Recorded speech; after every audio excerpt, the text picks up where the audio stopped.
Welcome back! Today I'm going to answer the most searched questions about Berlin. I went to all the big sites like Google, YouTube, Reddit and was looking for the totally normal questions you were posting there.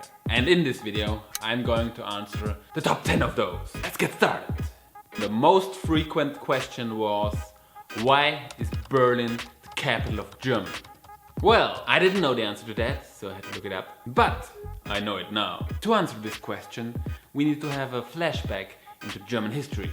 Back in the 18th century, Germany was not a united country. It consisted of many small kingdoms all over the place. And all the other countries in Europe already had formed a united country.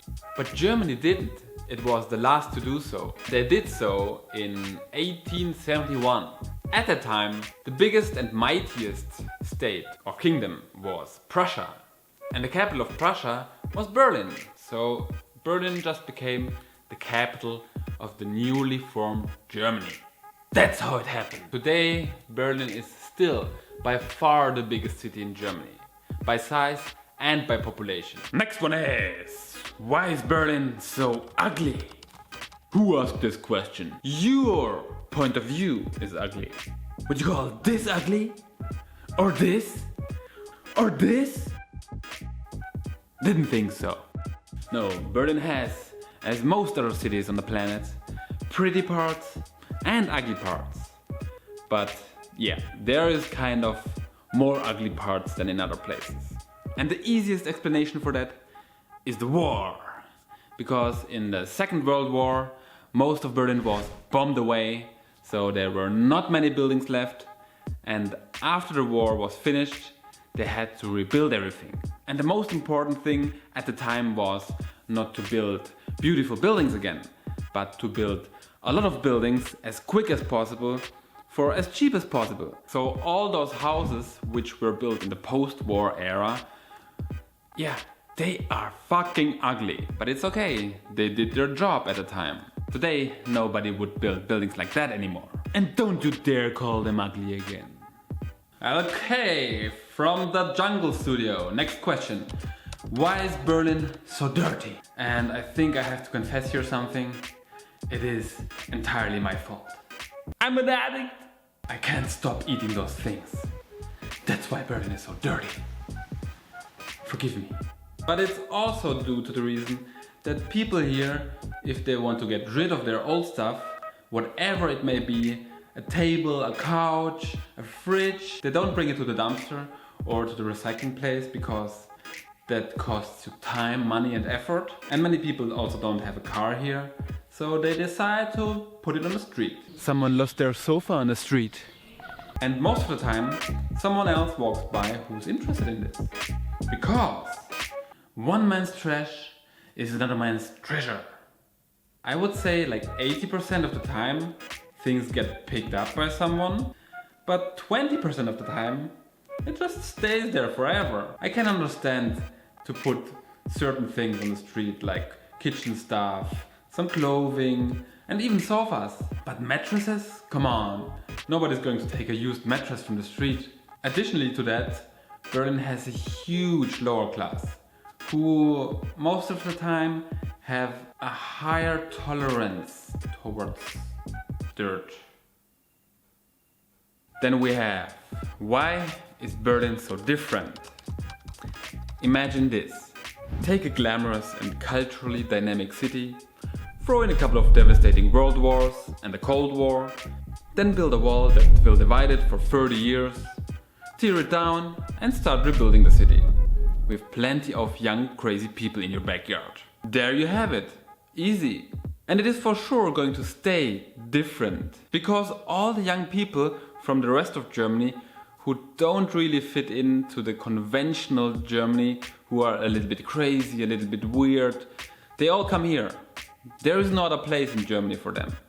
In Berlin you can be whoever you want without being judged. That's what makes Berlin so great. Next one is, why is Berlin so poor? This has to do with the post-war history of Berlin. Before the war, and as the capital of Prussia, Berlin used to be an economic powerhouse. But after the war, all the factories were destroyed and Berlin was divided into East under communist regime and the West part controlled mostly by the US. The division of the city didn't lead to economic strength. In the East, the Soviet communist structure didn't bring any economic growth whatsoever. West Berlin was basically an island. It couldn't support itself. Most things the city needed had to be flown in. There was an air bridge of hundreds of planes coming in every week to bring the stuff the city needed. While other cities in Germany were thriving, in the West at least, Berlin didn't. So Berlin's economic growth could only start after the reunification in 1989. And from there it was a really slow process. The city didn't have many factories left because many things weren't even rebuilt after the war, during the Cold War. There were no major companies having their headquarters here. So Berlin had basically to start from scratch. Today, Berlin can't really be considered poor anymore. It may have less economic strength than other parts of Germany, but right now it has the most thriving startup scene in all of Europe, and there's a lot of money coming in, which not everybody likes here, because everybody's used to being poor and everything being cheap. Still, compared to other parts of Germany, Berlin is still considered a poor state. If we look at the numbers of people who receive welfare from the state, Berlin is still at the top spot. It is number one, according to the Federal Statistical Office of Germany. In 2016, 16.4% of Berliners were receiving welfare, also called Hartz IV. Hartz IV und der Tag gehört dir.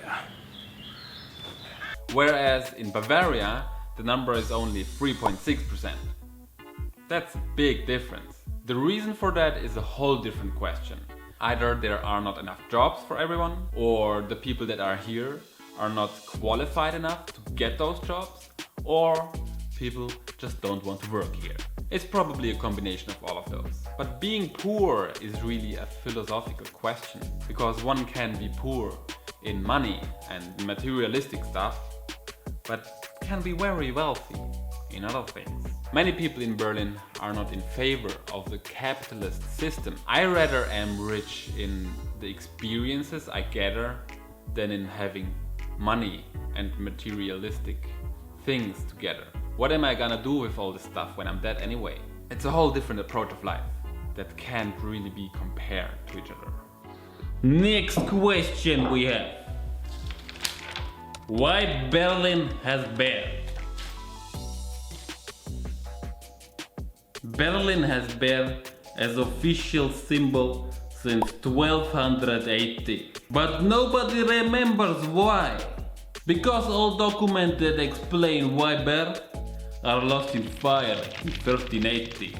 Some people think it's because of a guy called Albrecht the Bear, who was ruling this area around 100 years before. But other people say there used to be living a lot of bear in this area, and that's why Berlin. Today, only ice bear here in zoo. Rest of bear go to Russia. People like to have a pet. And why is this guy called Albrecht the Bear? Did he fight bear?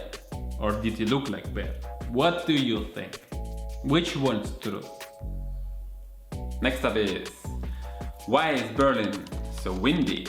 I'd say there's a couple of multiplying factors making Berlin more windy than other cities in Germany. First one is, Berlin is pretty close to the sea. The sea in the north is maybe 100-150 kilometers away, and the land in between is completely flat. There's no mountains, there's no hills, it's all flat. So the wind can travel very easily all the way to Berlin without being interrupted too much. Second of all, the setup of the whole city is pretty generous.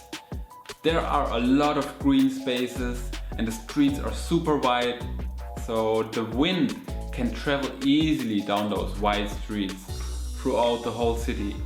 And this is something the city planners want.